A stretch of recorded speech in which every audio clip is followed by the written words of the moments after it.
Okay, well, good afternoon, good evening, good morning, whoever you are, wherever you are. This is Dr. Patrick Lockwood again, coming back to you not live to chat about my family addiction and recovery series.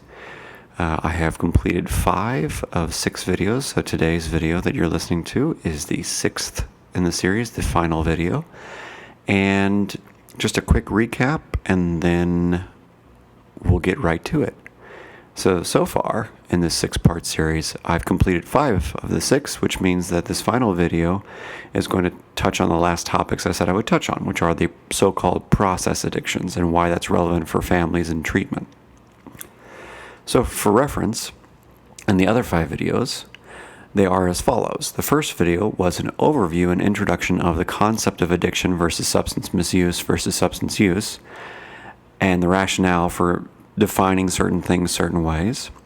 The second video was an exploration of what causes addiction, the etiology of addiction, and I tried to use a fairly comprehensive but streamlined biopsychosocial approach, trying to include as many factors and variables as I can. Obviously, there's much more to say about that. There are decades and decades of writing on this topic, but I try to kind of summarize it succinctly so that everyone could have a decent idea of what plays a role.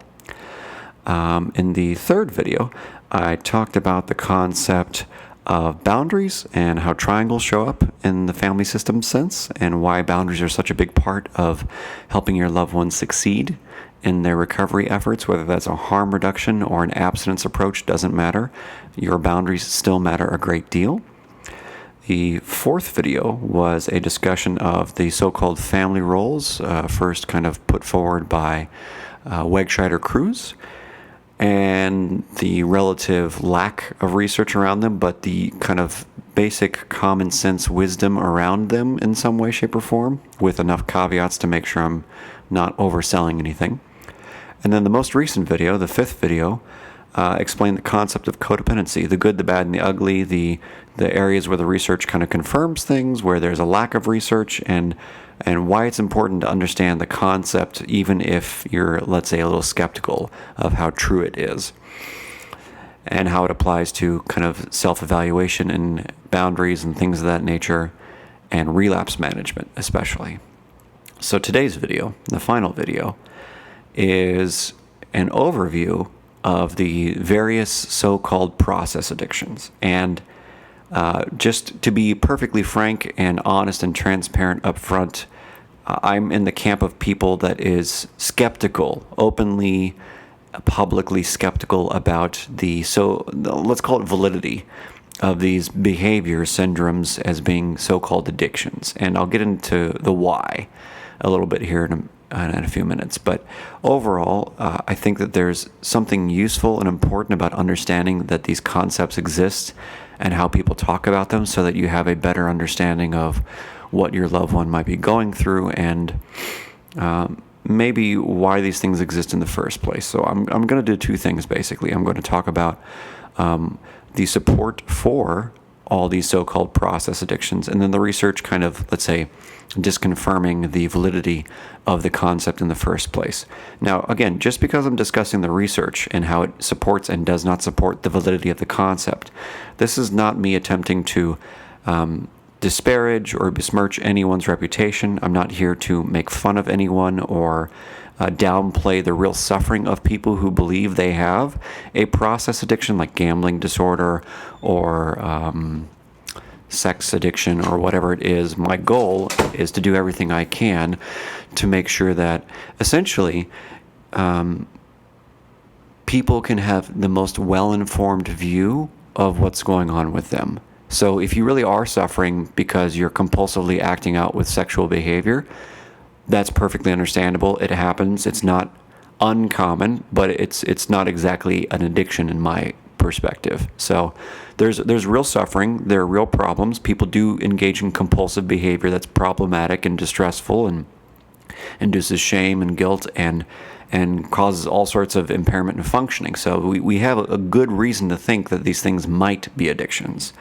But on purely conceptual grounds, I'm going to kind of poke some holes in that theory. Not to say that the suffering is not real, and not to say that people aren't actually struggling.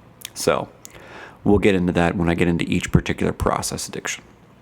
So, just first and foremost, what's the difference between a process addiction and a substance addiction?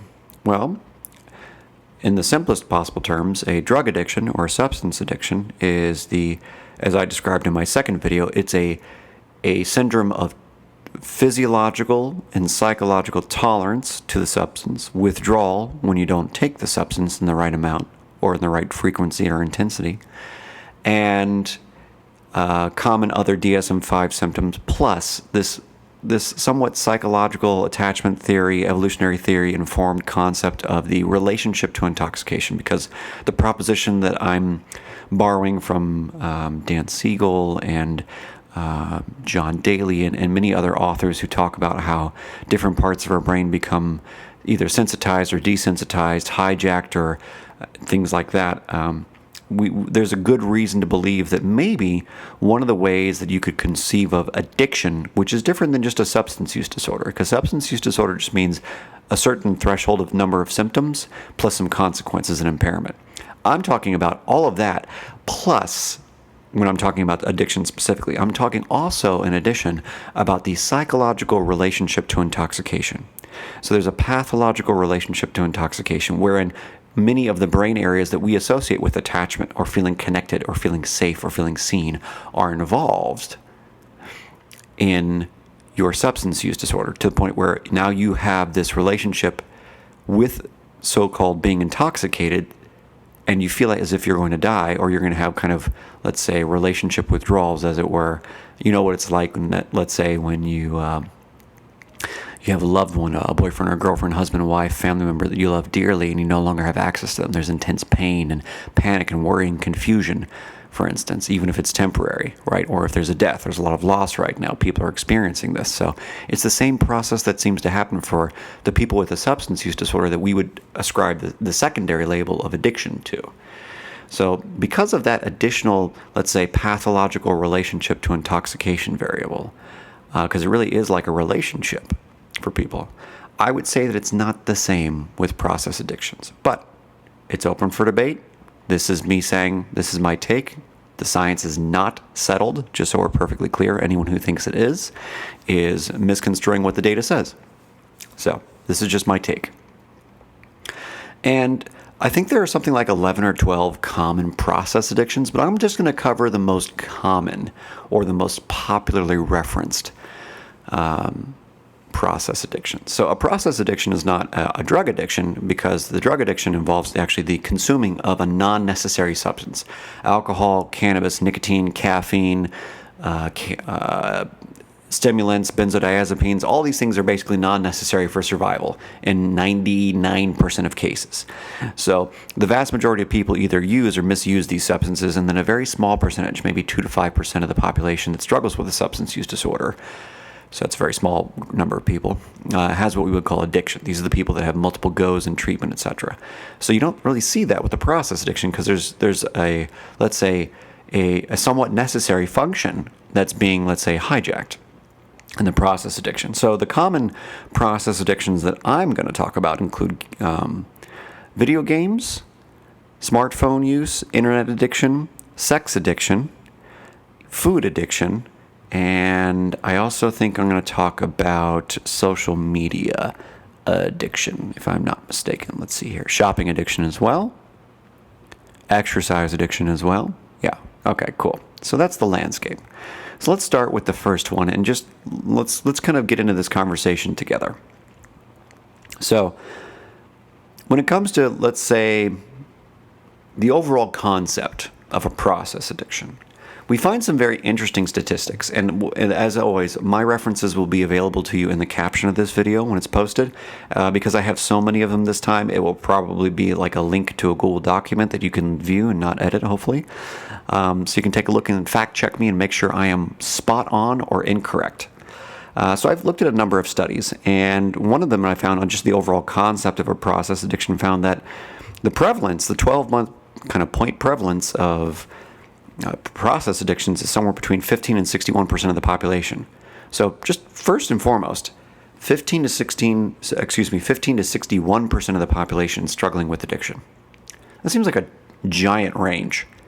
And if we're getting past, 50%, aren't we now talking about something that's statistically normal at this point? So that's kind of a concern or question for me that I'm not quite sure how to parse in my head. And the authors assert that it's basically most plausible that 47% of the adult population suffers from some kind of, let's say, problematic lifestyle or process addiction. What's interesting in the review, so this review article I'm thinking about and talking about here reviewed a lot of the standardized, let's say, symptom inventories or measures that are used to assess for a process addiction. And it seems like many of them only meet 5 of 9 common DSM-5 criteria for substance use disorders, even though there are 11 total DSM-5 symptoms for a substance use disorder or so-called addiction. So 5 of 9 is only substance use disorder moderate, essentially. So at worst, it seems like overall people endorse something like a moderate level of impairment, which most people that we would classify with a drug addiction are probably in that severe category. Now, you could have a moderate intensity substance use disorder, which is 4 to 5. But the truth of the matter is almost everyone I've worked with and almost everyone I know who works in the addiction world, these are the people that work with 6+ symptoms of a substance use disorder when they call it addiction treatment. So I'm very skeptical just off the jump when you look at the literature reviews about this, that only 5 of 9 major symptoms for substance use disorder are met, especially since you can't really have tolerance and withdrawal, so to speak, to most things like a phone or whatever. So we'll talk about that though. So just first, opening statement, kind of opening position if you're a lawyer. So let's talk about sex. Everyone's favorite thing, right? So I'm not going to get into this particular process addiction too heavily, and there's 2 reasons why I'm not going to do this. The first reason is I don't think it's fair for me, given my lifestyle choices and other things like that, to push too hard on this. I think I have a bias, and I don't want to bias anything. So that's the first reason. I'm not afraid to talk about it. I have a whole video on porn that you're welcome to check out on my channel. So please, if you're interested in like a nuanced view on the porn addiction research, check out my porn video on it's titled Porn: A Fair Perspective on my YouTube channel. So the first reason is I don't want to promote any bias because I have a bias because of my personal lifestyle choices. The second reason I'm not going to get too heavily into this is that plenty of people have actually summarized the research very, very well when it comes to sex addiction. And there are basically 2 camps. There are 2 kind of broad camps when it comes to sex addiction as pro and con. So the people that are pro the idea of sex addiction, they're kind of housed in this one website called Your Brain on Porn. And I'm going to post a link to their website where they kind of summarize all the decent-sized studies and the neuroscience studies that show, basically, that there are functional changes. There are structural and functional changes to the brain in people who, let's say, compulsively use porn in a problematic way. And these structural and functional changes mimic in some ways, but not perfectly, not fully accurately. They mimic in some ways what you see in people with severe substance use disorders. So their argument is something like this. Because people self-report kind of DSM-5, if you replace like drug with porn or sexual acting out or something like that, and you kind of take a standardized screener like the audit or something like that for alcohol, and you change it and make it about sex, and you just replace alcohol with sex, for instance, and you administer to these people, you do get people who endorse kind of DSM-5 like symptoms, what would be considered like a porn use disorder or a sex behavior disorder. But the issue, and you can rely on all the other kind of well-known authors in this field, kind of the Dr. Josh Grubbs and David Lay and Justin Lee Miller, all these people who do actual like boots-on-the-ground treatment and research for these sets of conditions, their rebuttal is this. Structural changes in the brain don't necessitate an addiction. Lots of conditions have structural changes that are not an addiction. Many of the structural changes that we see in porn addiction actually overlap with all sorts of mental illness conditions. A lot of the other common rebuttal that is, I'd say, fairly well accepted in the, let's say, anti-porn addiction category of people is that if you look at a lot of the studies, many of these studies are not well done when it comes to porn addiction. Many of the measures do struggle from some psychometric property problems. They're not well designed in some ways, or they have some limitations for reliability and validity, and not ecologically valid or things like that. And the other major issue is it seems like a substantial portion of people who self-endorse via self-report measures, standardized psychometric measures like the SPA, they seem to also have a pretty strong sense of shame, and and the main moderator, it seems like, is kind of excessive religiosity. And this is not to bash Christianity or anything like that, because there's tons of great Christian people who don't do anything weird about sex and don't have any weird kind of overly moralizing attitudes towards sex. But it seems like there's a subset of people who may have grown up in an environment with awfully rigid and overly puritanical, not just puritanical, overly puritanical attitudes about sex, that maybe they feel an intense sense of shame when they engage in any kind of what most of us would consider prototypically normal or healthy behavior, like occasional masturbation or even regular masturbation, things like that. So the idea is that maybe a lot of these studies actually pick up on people who feel very shameful about their sexual behavior, not necessarily because they're doing a lot of it, but maybe more so because they grew up in this environment where their worldview about sex is very rigid and puritanical. Now, again, I'm not going to dig too much into this. There's two camps. You can look at both of their arguments. There's lots of research on both sides. To the best of my knowledge, I would say that yes, people compulsively use sexual behavior to cope with shame and stress and all sorts of things. I think many people have done it. I think many people use like masturbation, for instance, to manage stress. I think that's pretty common. It happens, especially relational stress. The issue is, for me, is what's the border between addiction versus compulsive behavior that's just bad coping? And for me, it's that pathological relationship to intoxication that I don't necessarily think exists with sex addiction. But again, I'm not going to fight too hard one way or the other because I have a bias and I've already touched on this. So feel free to do more research on your own. My sense is that the vast majority of people who do endorse sex addiction have very serious shame issues, maybe self-esteem or narcissism issues, things like that, that culminate into compulsive sexual behavior to feel powerful, to kind of overcome a sense of disgust, things like that. But again, that's just one speculation. It's still a problem. People still do act out. You can still get STDs. Bad things do happen as a result of compulsive sexual behavior. So it's not just this, oh, it's all good or oh, it's all bad take. And it never should be that simple. Okay, let's move on to video games. Something a little less, let's say, emotionally laden for most people, I hope. But sex is fun, right?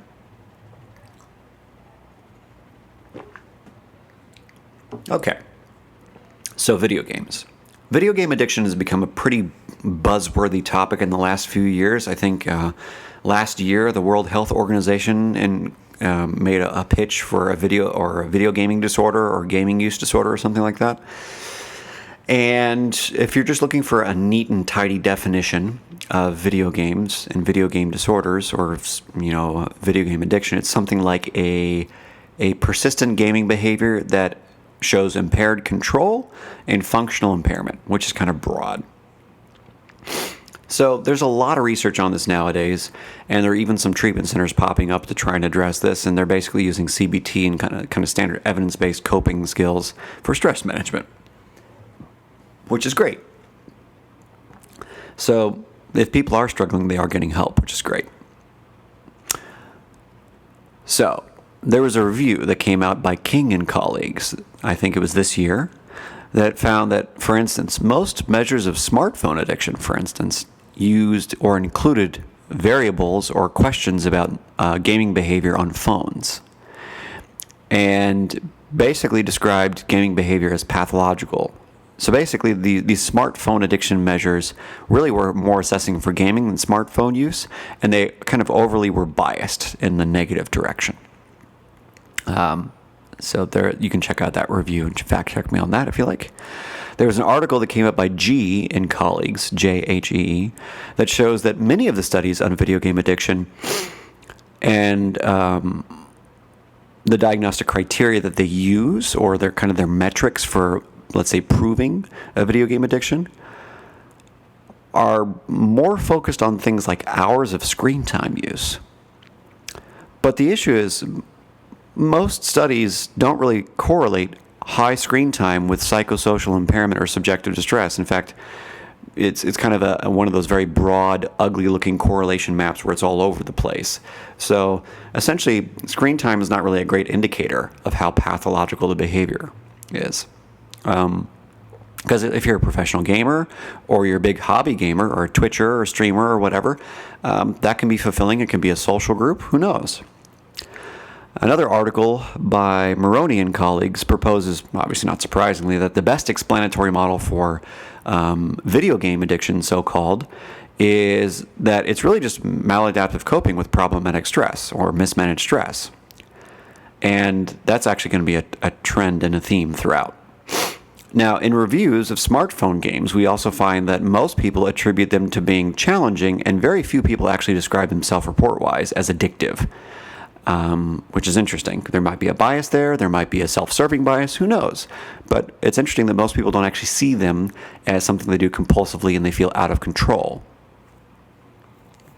And in some studies, excessive video game use, as measured by, for instance, the number of hours played, negatively correlates with things like alcohol and drug use.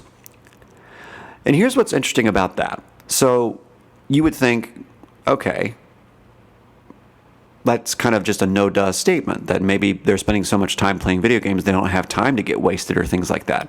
But the problem with that is this, or at least this is my opinion based upon both the research and my clinical experience. The vast majority of people that have a real drug addiction or substance use disorder, they seem to have multiple cross-tolerance experiences where they're not just dependent upon one substance, but they're also dependent upon nicotine. You know, they have heroin use disorder, opioid use disorder, and nicotine use disorder, or amphetamine use disorder, or, F14, or they have alcohol and amphetamine, for instance. I mean, I've rarely treated an individual who had only one drug of choice and only consumed in a pathological way one drug of choice. So I find it very confusing that if this really were an addiction that hijacked your brain in the same way that drugs of abuse do, that why wouldn't there be a pretty strong comorbidity like there is for other drugs? That kind of surprises me. So with video games, there's actually an inverse correlation that the more you play video games, the less likely you are to, let's say, have a substance use disorder. So that's interesting. That's worth thinking about. Now, there might be another explanatory pathway or causal pathway that I'm missing that might make sense of that. So, there was a 2011 meta-analysis that found that, and I quote, "The prevalence estimates and comorbidity with other problems varied widely between studies," re video games. Measurement, which attempted to replicate the pathological gambling approaches for video games, produced higher prevalence estimates and lower comorbidity estimates than methods which focused on interfering nature of pathological gaming. The most precise measures produce an overall prevalence of about 3.1%. So that quote I bring up is basically to say that essentially it's not a very common problem. Number one, prevalence is about 3.1%. So it's less than depression, it's less than substance use disorders, it's less than a variety of things. But what's also interesting is that if you take the pathological gambling criteria and apply it to video games, you get a similar result. But if you actually focus on more focused measures related to pathological video game use, you get a less reliable outcome. So it's interesting that maybe we're actually talking more about a gambling phenomenon, less about video games. And another meta-analysis by Ferguson and colleagues, and Ferguson's apparently a very big researcher, so I hope I'm doing his research justice. But basically, Ferguson's meta-analysis in 2015 found very small correlations with negative mental health outcomes and self-reported video game addiction. But there was substantial publication bias among all the papers included, which basically means that the results are kind of tenuous, that the idea is maybe we're not getting as quality data as we think we are. And this is not to say that the people out there that are researching video game addiction are bad people or they're trying to be hucksters or anything like that. It's my take that they probably think that there's a real problem and they just don't use very quality metrics, or they don't have the funding for more comprehensive studies. And that's not their fault in some ways. So it is, but they're making bad choices, but it's not necessarily like they're doing something evil or malicious, in my opinion. So I'm not here to badmouth or bastardize these people. Another meta-analysis in the Journal of Health Psychology found very small effect sizes for video game addiction and anxiety and depression, but significant effect size outcomes for OCD and somatization. So basically, people who score higher on measures of video game addiction say more often endorse OCD symptoms or somatization symptoms. But again, if you think of this as maybe an obsessive compulsive process, then maybe it really is just an OCD phenomenon and less like an addiction. Or maybe addiction is OCD. Who knows? In terms of brain changes that are supposedly happening in video game addiction, like drug addiction, we have very little good data on this. We have very few good quality studies. Most of them, a very small number of people. That's a problem. And what we find is that there's also no like animal models for this, so we don't really have kind of a comparative method, an ethological method. And there's a study I'm going to leave you in the caption here or in the Google Doc by Momadi and colleagues, and they found that there are certain changes in the parts of the brain associated with OCD, less so with drug addiction. And there are almost no changes in the extended amygdala, which is a big part of addiction in the relapse cycle, or the ventral tegmental area, even though there's some, but very few. And there are some prior studies in the video game addiction literature that showed changes in the orbital frontal cortex, which is important for a variety of, let's say, reward valuing and addiction processes like I talked about in the second video. And most of the brain changes are not drastic. That's the other important thing, is that most of these brain changes that I've read in the literature don't seem to be as significant as you would see in like a rat with a substance use disorder or a human. So that's something else to think about. And another interesting finding by Mansouri and colleagues with monkeys, it shows that monkeys show an increased ability to use working memory and respond on the fly to games. And what happens is that the area of their brain responsible for being able to respond on the fly to games and challenging circumstances like that starts to grow, but other parts of the brain starts to compensate and shrink a little bit. So the idea is they think that where there's smoke, there's fire. But really what it means is those parts of the brain that you see in a lot of the video game addiction studies that are growing, that are more active, whereas other parts of the brain are underactive, they're saying that the pathological use of video games is decreasing activity in certain parts of the frontal cortex. But we're also seeing increased activity in the parts of the brain that make sense for video games, like the ability to respond to new and challenging circumstances on the fly. So it's kind of interesting that maybe it's just an adaptation to the kind of stimuli that you feed your mind. So if you feed your mind a lot of video games, you kind of overly focus those parts of the brain. Maybe they grow a little bit. Maybe other parts decompensate or compensate by just shrinking a little bit and using less blood, etc. And as we will see, most of the treatments, unlike for addiction, most of the treatments for process addictions like video game addiction are basically CBT and stress management and things like that. Because essentially, if you help them manage stress, they go back to using video games like normal or minimal at all. So that's that. That's video games. Something for you to think about. Is a problem. People can cope. People can play too many video games. People can check out from life. But is it really an addiction? It's hard to say. There's a lot of methodological issues to keep in mind. Let's talk about shopping addiction. This should be fun.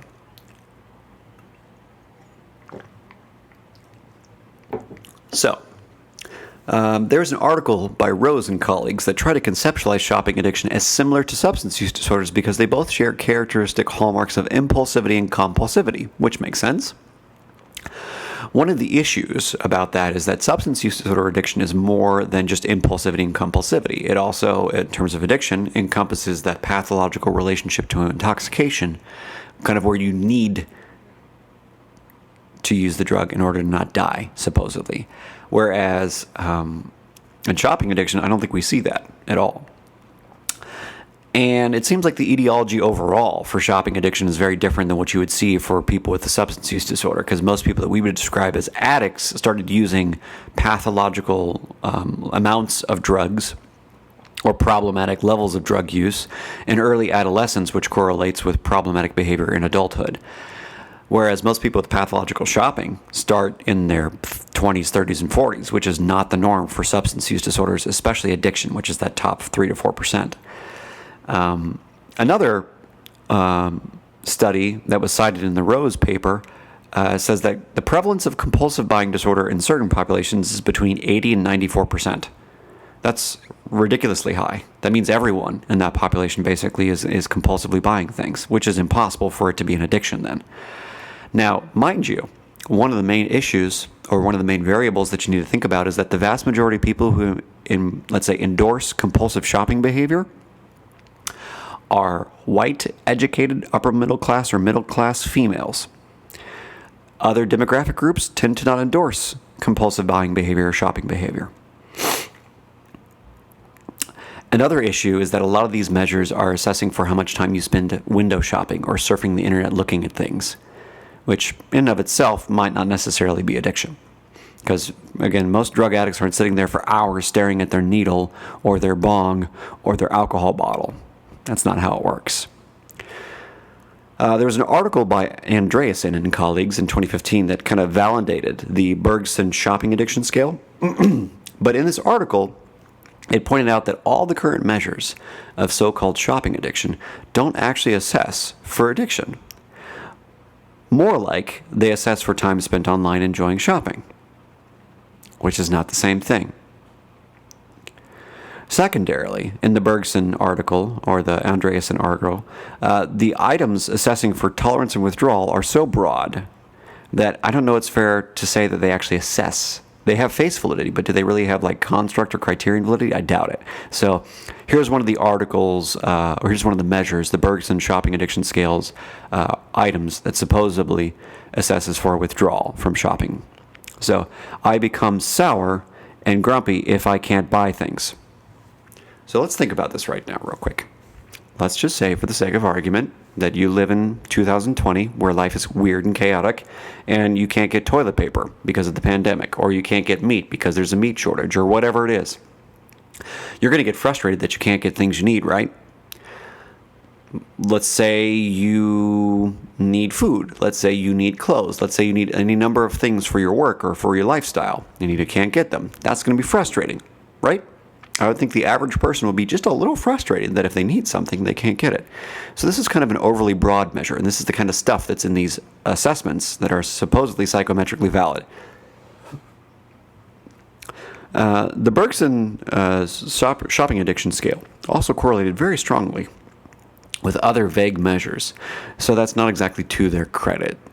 You want concurrent validity when you test out a new measure in terms of psychometrics. You want to make sure that the measure correlates very well with a known measure of that problem behavior or concept or whatever it is.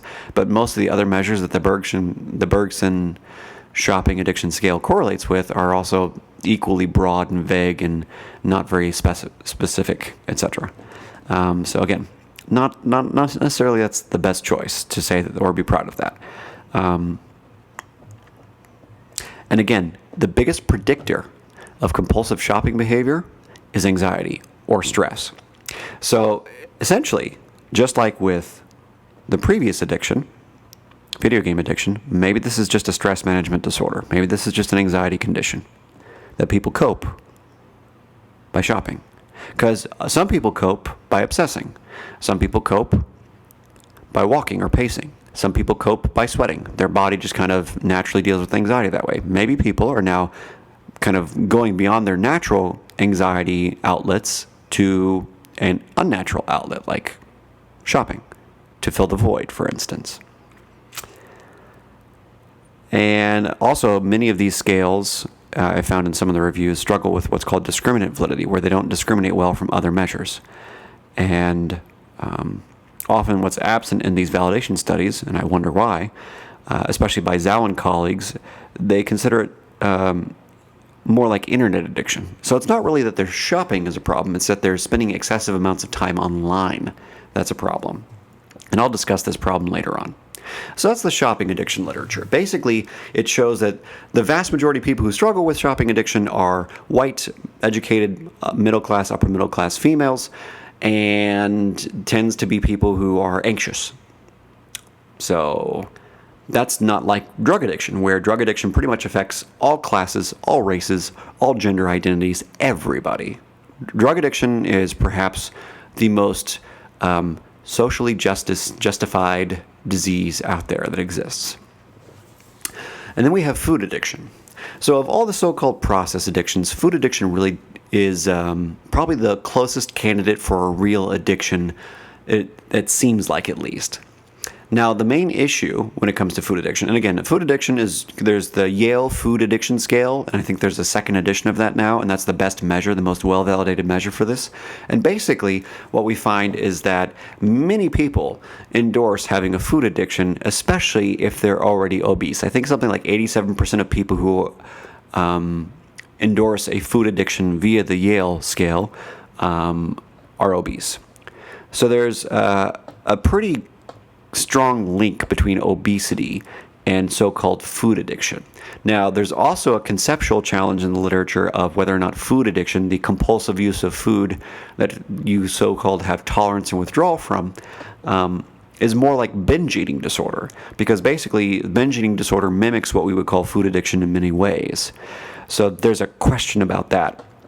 And there's also a pretty substantive lack of conceptual clarity in the first place about food addiction. So you might want to check out, if you're at all brain inclined or neuroscience inclined, check out an article by Nora Volkow, the director of the National Institute of Drug Abuse, where she kind of broke down all the human and animal models that support a concept like food addiction and showed the overlapping magisteria, the overlapping similarities between food addiction and drug addiction. And to be fair, that article is very convincing. There seems to be a lot of similar dysregulation in the ventral tegmental area, in the nucleus accumbens, and the periaqueductal gray, in both food addiction and in drug addiction. So, to be fair, we've got some decent animal models, human models, and some decent neuroscience and self-report measures. So we got a lot of good data that at least supports the notion that food addiction is real. So, to be fair, could easily be. Now, some authors in the food addiction literature are debating about just terminology.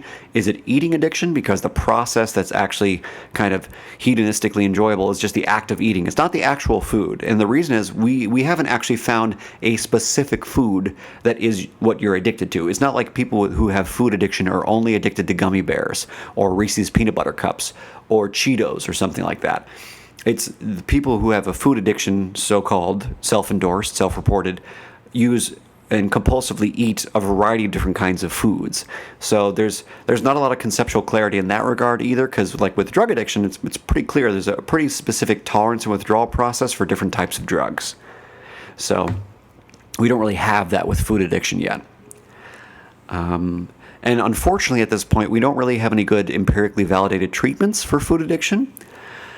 And then there's another challenge in the literature is that maybe this is just a subtype of obesity. Since 87% of people who endorse food addiction are obese, maybe this is just a specialty, a subtype of people who are obese, which would make perfect sense because maybe one of the kind of the changes in their biomedical process as a result of the increasing gain of weight and the metabolic shifts is that maybe that changes kind of neural hormone signaling in the brain and other expression of neurotransmitters, things like that, because they're all kind of interwoven. You can't really have one without the other. So it's important to kind of think about these things in different lights and see what might be and what might not be.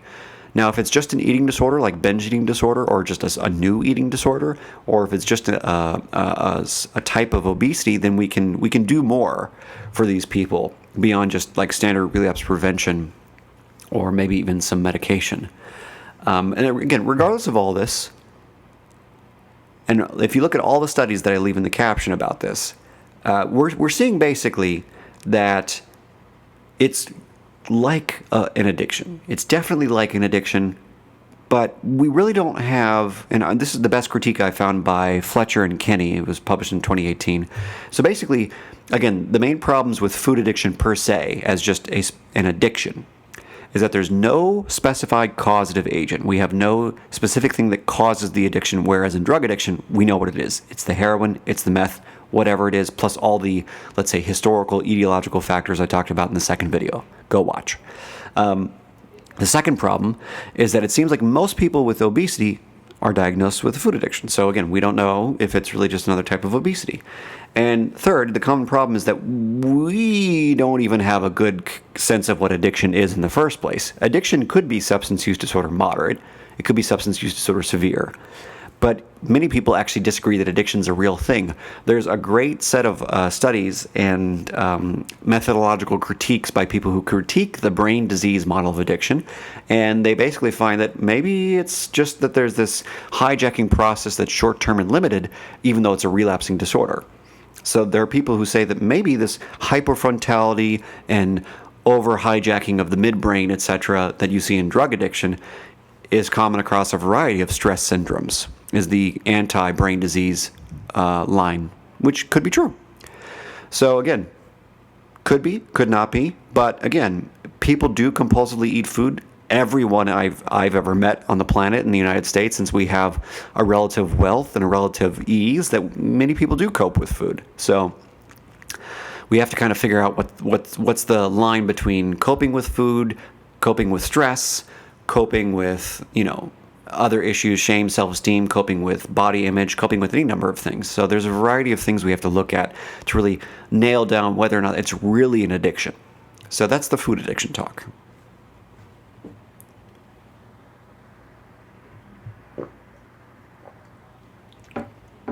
Now let's talk about exercise. Exercise addiction. So, for starters, there was a recent review in the British Medicine Journal, fairly well-renowned, that found that there's low-quality evidence, to use their words, for exercise addiction. And that the conceptual model for exercise addiction is both incomplete, and we have 0 experimental models in humans or animals to confirm any theoretical model. So that's a pretty big deal from the jump. And the reason's this. If you think about it, it's very hard to create an experimental model to make people over-exercise. For most people, most humans at least, exercise is a voluntary activity that's done for both psychological and health reasons. And in animals, there's really no, let's say, fitness community. Like we have our Instagram and social media fitness communities. We have gyms everywhere, but rats and chimpanzees and bonobos and all these animals, they don't have fitness communities. They just play. They swing from tree to tree, or they wrestle, or they fight, and they have fun. They chew each other, all that kind of stuff for fun. So they kind of exercise for fun. And to my knowledge, there's no animal models where you like put rats in a box and you deprive them of nutrients or friends or whatever, and then they all of a sudden start coping with exercise. I've never heard of that.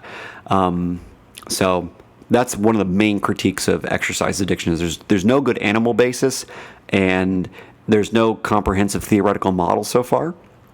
And this is typically a very unstudied or not well-studied phenomenon. So there's a kind of a dearth of research, and we need to kind of get more research to make more definitive claims. And the few decent studies that do exist on so-called exercise addiction, there's self-report measures that they give people to fill out. Basically, almost everyone who endorses like problematic exercise use or exercise addiction, they kind of basically are predicted by how obsessive you are about exercise. And here's what's interesting. If you're good at working out, aren't you going to obsess about it? Like if you're ripped, right? You're like an Instagram fitness model or something like that, and you kind of make a living off of your body and just kind of, you're kind of like a prostitute but for fitness, right? So you sell sexy pictures of yourself working out or whatever. And the truth of the matter is, aren't you going to be obsessed about it? Aren't you going to live and breathe it, right? I don't know. Maybe obsession is normal for the top 5% who want to be really, really in good shape. If you're an athlete, for instance. And in most studies, the frequency and intensity of exercise are not, repeat, not consistently correlated with so-called exercise addiction. The one variable that seems to correlate very strongly with exercise addiction is purely just obsession or passion. Obsessive passion is what they called it. And other authors, like in the Rudolph's article that I'll cite, link exercise addiction to orthorexia as part of kind of a known eating disorder, like bulimia or anorexia. So maybe the best pitch for exercise addiction is really just a specifier or a subtype of a person who's coping with an eating disorder. That would make sense. And again, just think about this logically before I get back to the research. If you're Kobe Bryant, if you're Michael Jordan, if you are any top performing athlete in any field, runner, basketball, football, whatever it is, aren't you going to be obsessed? Aren't you going to hit the gym all the time? Aren't you going to just live, eat, and breathe all this like physical fitness, making your body the perfect machine to achieve the job or do the task that you want it to do? That would make sense to me, right? And what I believe I recall, if I read the research correctly, is that the number one group of people that endorses so-called exercise addiction are athletes, people who are professional athletes. So, of course. And what's also interesting is that, again, just like with the other process addictions so far, exercise addiction is inversely correlated with drug use. So, again, I'll say this just for the sake of clarity. In most people with so-called drug addiction, if they're addicted, so to speak, if they're chemically dependent upon one substance, they're typically chemically dependent upon multiple substances. Chances are pretty good, like really, really good. But when it comes to these so-called process addictions, it seems like not. In fact, it seems like the more you exercise, the less likely it is that you consume and abuse mind-altering substances. Now, that's not to say that there aren't like a bunch of younger kind of gym bro kind of people who work out and make money selling supplements and then go to like concerts and stuff like that and festivals and get wasted. That's true. But I think the vast majority of people who are working out are not getting hammered all the time. That doesn't seem fair. So just something to think about. And another interesting study by Ertel and colleagues showed that another risk factor for so-called exercise addiction is high self-esteem. When in reality, if you look at most studies on drug addiction, low self-esteem is a better predictor of drug addiction and substance use disorder. So that's very weird that it's the inverse. Doesn't quite make sense. And also, much like other kind of addiction studies, many of the exercise addiction studies, like in the Bircher article I cited here, are underpowered and they don't use enough subjects. And they use very, let's say, vague measures of exercise addiction, so we can't quite be sure if everyone is getting at, let's say, the same idea of exercise addiction as well. And a study by Lichtenstein and colleagues found that because social support for exercise is high, to be fair, maybe people are underreporting their problematic exercise use, which I think is a perfectly fair statement. I think that we live in a culture now, this hasn't always been the case, but I think for the last 20 years we've become more and more health focused, which is a good thing, even though there's still an obesity epidemic. I think we have more and more and more young people getting into the health game, and that's great. So maybe because there's a positive bias towards working out and being healthy, that maybe people do underreport exercise addiction, which is fair. That's a perfectly fair critique, and I would love to see that researched more. And then there was a neat study by Costa and colleagues that found that maladaptive perfectionism, back to obsession, predicts exercise dependence. So given that it's such a very rare disorder, less than like 0.1% of the population might have this, and that there's really no comprehensive etiological model, and there's no animal models, and we have kind of very confused measures and things like that, I would say it's probably fair to call this a problematic stress coping disorder or perfectionism issue. And it is fair to say that people do have serious consequences for over-exercising. Bone breaks and heart conditions. You know, you can work out too much. Your heart is a pretty resilient thing, but if you work out way too much, you can decrease your years of life at some point. I don't have the study off the top of my head, but it's there. And again, many people who are in the fitness industry, specifically in the athletic industry, do abuse steroids, for instance. So there's that health risk as well, which I would never endorse using steroids. That's never okay. It's definitely understandable because it kind of gets you a significant advantage in getting in shape and getting ripped and looking good and making money and all that stuff. But man, it's just not worth the health risks for your heart, for your brain, for your internal organs, your kidneys. I mean, I wouldn't do it. But you know, if you think you can get away with it, good luck.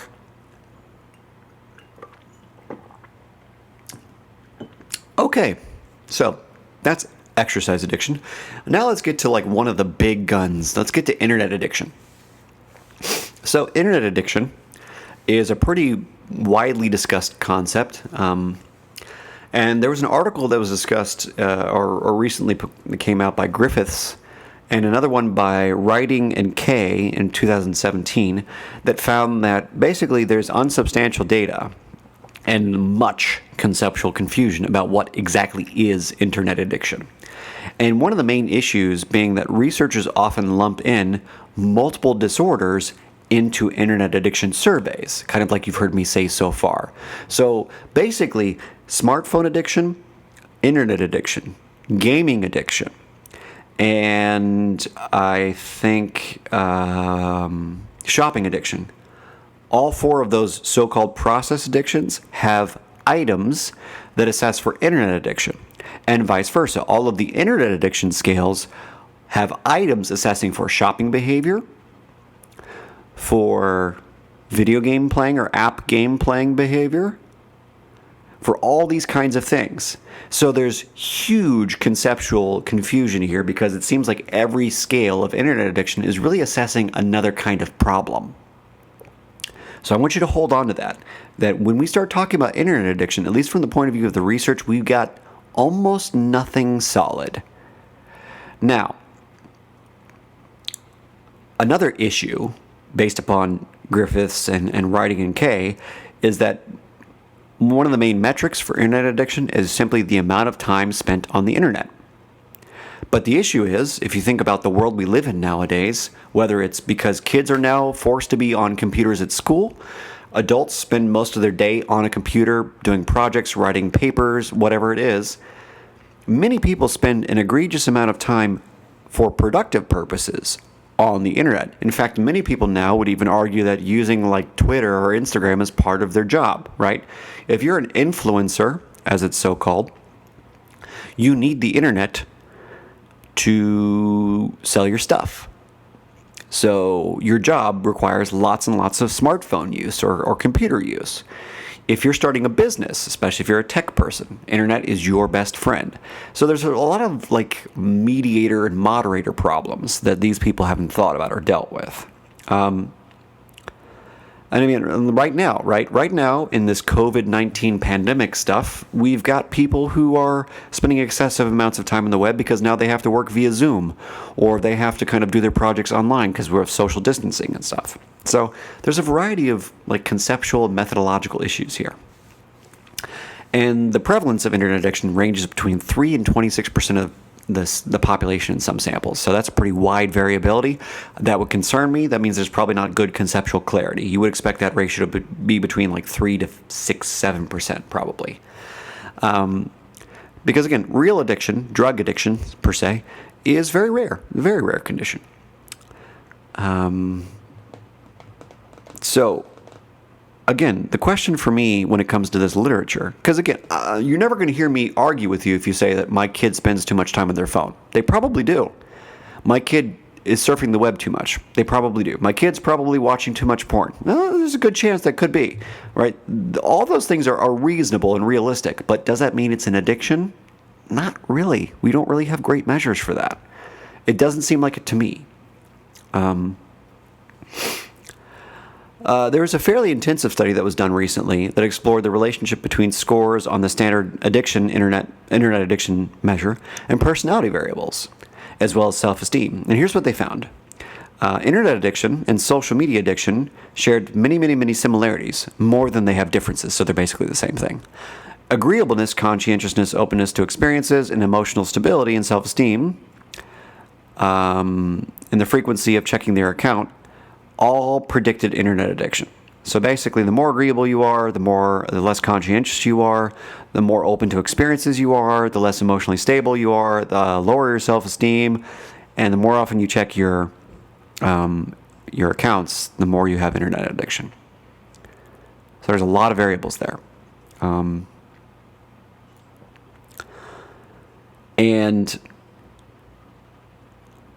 basically, we don't have any good set predictive variables other than boredom, stress, and kind of low self-esteem for internet addiction. So there's not a lot going on there according to that study. And then there was an important study by Satchel and colleagues that I think is coming out this year, so it's a preprint, so don't hold me to anything. But basically, and this is brilliant, and it found that if you change the words of one of the major internet social media addiction scales from spending time on the internet to spending time with friends. So basically, are you assessing for friend addiction now? What they found is that 69% of the population that they surveyed, of thousands of people, I think, are classifiable as having friend addiction. So if you just change a few words on the scale, it now sounds like friend addiction. Isn't that preposterous? Can you really be addicted to your friends? I don't think so. I don't think that's possible. Because we need people, that's for sure. But most of us don't need our friends to the point where we think we're going to die. That's very statistically rare. Maybe if it was a romantic partner or a parent or something, but not friends. So it's very funny. It's interesting that these measures are, let's say, not so psychometrically sound in terms of construct validity, that you can just swap out internet with friends or Facebook with friends, and you get friend addiction. So there's that. And now let's just switch over to smartphone addiction, because this seems to be all the rage in terms of process addictions. And again, I'll say that a lot of people probably do spend too much time on their phone. I think many people are coping by spending too much time on social media or texting or whatever it is. So maybe we have a very lonely generation. See my blog post on Psychology Today. So the thing with smartphone addiction is it's basically the same thing as internet addiction, as you heard me say. And yes, plenty of people overuse their phone. The common label in the scientific literature is problematic smartphone use, which is probably a very fair label. The best review that I've seen so far about the smartphone addiction literature comes from L. and colleagues, and it basically shows that the majority of people describing themselves as struggling with smartphone use, usually endorsed via a very poorly constructed measure, their high scores on smartphone addiction measures correlates very high with pre-existing anxiety or depression issues. Emphasis on the phrase pre-existing. So maybe they're coping. And one of the validation studies by CSIBI and colleagues that was showing the reliability of a smartphone app addiction scale showed that the majority of the variance in scores on the scale were due to issues other than those associated with addiction. So I want to say that in slightly simpler words. So CB and colleagues created a smartphone app addiction scale to see if it was like psychometrically sound. And what they found was that the majority of the variance, what predicted how high people scored, had nothing to do with addictive behavior.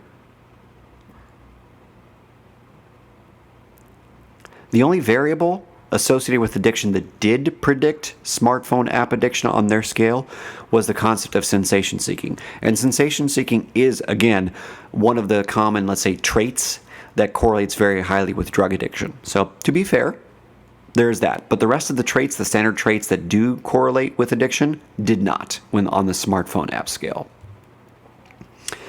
And according to a study by Lackman and colleagues back in 2019, the most prevalent personality trait that predicts problematic smartphone use is low self-directedness. So low self-directedness is a trait like conscientiousness. It's kind of like how motivated are you to go out and do things that are good for you, so to speak. And it is true that self-directedness is a pretty decent predictor of drug addiction in some ways. However, as a trait, low self-directedness is predictive of anxiety disorders, depressive disorders, eating disorders, and other common mental illnesses. So basically, low self-directedness is correlated with a lot of psychopathology. So it's not necessarily fair to say that it's predictive of addiction, so therefore it must be a smartphone addiction. And one of the articles I've cited a few times basically shows that, anxiety is the bigger driver. Stress and anxiety is the bigger driver of problematic smartphone use. And the other issue when it comes to like smartphone addiction and all these other process addictions is that most people with a so-called drug addiction, kind of thinking back to Jelinek's model of the mid-30s, 40s, and 50s, you kind of see this progressive change in frequency and intensity of impairment with drug addiction, but you don't really see that with smartphone, sex, or anything else. It typically doesn't happen that way. It's not gradual or progressive. And another thought, people often use the trait sensation seeking as another proof that smartphone addiction is the same thing as drug addiction. And some of the studies show that. But I'm going to leave a study by Wang and colleagues that shows, with a very, very large sample, exploring the concept of sensation seeking and smartphone addiction and depression and perceived social support. And basically, sensation seeking and depression both predicted supposed smartphone addiction. But again, depression was the bigger predictor of so-called smartphone addiction than sensation seeking was, whereas in many addiction studies, sensation seeking is a bigger predictor. So again, in this particular study by Wang and colleagues, sensation seeking correlated at about 0.14%, which is like 2% of the variance. That's nothing. Another interesting study by Day and colleagues, DEY, showed that when you introduce drugs into the equation, the drug users show no symptoms of smartphone addiction. So basically, drugs overtake your desire to use smartphones, which makes sense. So typically, when people have a drug addiction, you can't introduce a new drug and they kind of leave their original drug of choice. They might co-occurringly use both drugs, but they don't typically leave.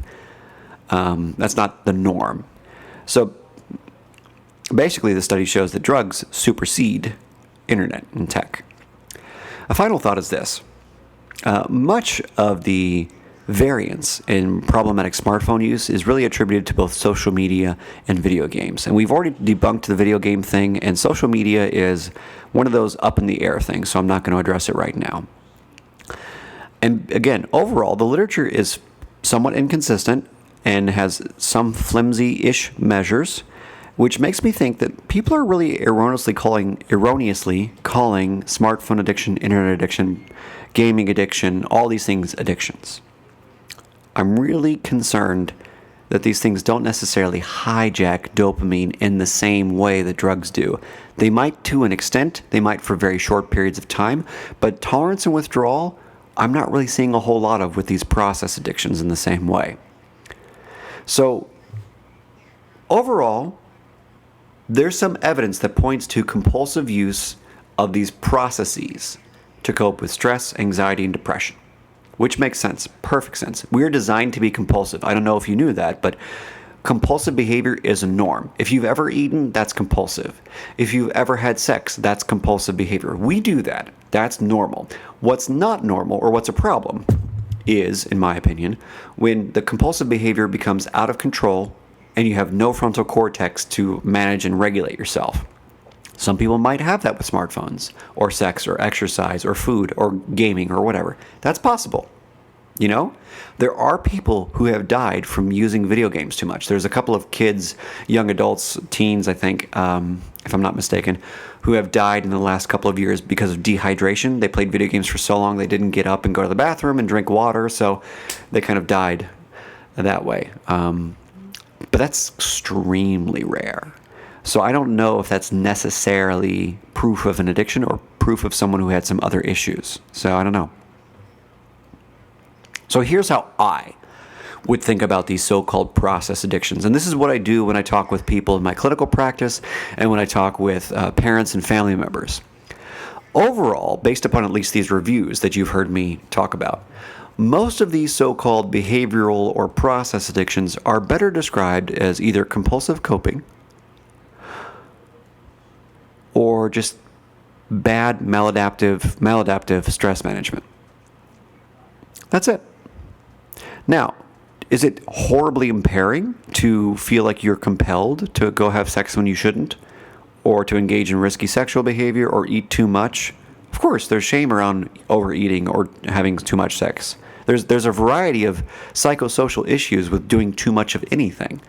So this is not to say that it's not a significant problem that deserves clinical attention, that deserves support. That's not my argument. My argument is that it's not necessarily just an addiction. And the issue, thinking back to my first few videos, most of these so-called addictions don't show the same prototypical patterns of dopamine, opiate, serotonin, and glutamate dysregulation that you commonly see in substance use disorder severe. And then secondarily, There's minimal, if any, quality neuro evidence for most of these conceptual models of so-called process addictions. The closest is food addiction, and the second closest is porn addiction. And there are some conceptual issues in both models. So, again, we're kind of lacking in evidence for many of these things. It's not to say that we won't find it. I could come back to you in 5 years and post a video, Lord willing, and say, we found it. We found the genes. We found the etiological model that's reliable across ages, genders, ethnicities. We found it. Got it. But we're not there yet. And it's just hard to say what people are really doing other than coping with stress. Because, some people might be just maintaining a homeostatic imbalance. So let's say, for instance, you're someone with a supposed sex addiction. And one of the problems that you face is you feel very lonely, shy, and unattractive. If you're compulsively coping with porn, for instance, then you might be coping with shame, but there's also a natural homeostatic need, for instance, to get off. All mammals, everyone wants to have sex. How much? How frequently? Well, that's dictated by culture and vasopressin receptor differences and all this stuff. But generally speaking, we have a natural need for it. And if you're kind of finding yourself in a drought, you might overcompensate. You might explode a little bit. So it's hard to say what's really going on with a lot of these process addictions. If you're lonely, but your best connections are not in real life, but through social media, maybe that's why you spend a lot of time on social media. Now, these are just so stories. I can't prove this empirically, but it's just hard to say. So we have gambling, food, and sex that are probably the closest to real addictions. Gambling's even in the DSM-5. But we just can't say. So when your loved one says to you, I think I have sex addiction, I think I have smartphone addiction, I think I have video game addiction, always respond with compassion, always try to be curious, and get to know what's going on with them to the best of your ability, whatever you can tolerate. And if you can't tolerate more, please refer them to a specialist, to an addiction specialist, because essentially the very good quality treatment providers that exist will be able to help them, even if it's not an addiction, because compulsive behavior is manageable. There are standard evidence-based treatments that help with compulsive behavior. We've got all sorts of things we can do, from exposure therapies to ERP to relapse prevention, all sorts of things we can do to help people with a compulsive coping problem, a stress management problem, an anxiety problem, or compulsively using a specific thing that has some kind of psychosocial benefit to it. We can help. That doesn't necessarily mean that it's an addiction. So I hope this has been fair. I hope this makes sense. And now that I've completed my last video here, I just want to leave you with some thoughts. So these 6 videos are designed specifically for family members to help them understand a little bit better what's going on with their loved ones. My goal, my hope for people is that they have enough information to make informed decisions about referrals for treatment, about seeking out help, about not seeking out help, about having loving, compassionate discussions with people that they perceive to be struggling, sons, daughters, husbands, wives, friends, partners, whomever it is, colleagues. Whatever you can do as a family member. In the broadest possible terms, we're kind of all family to each other, but as family members who are blood relatives or adoptive relatives, it's so distressing to see someone struggle, to say I have an addiction, or to not be able to stop using alcohol or heroin or whatever it is.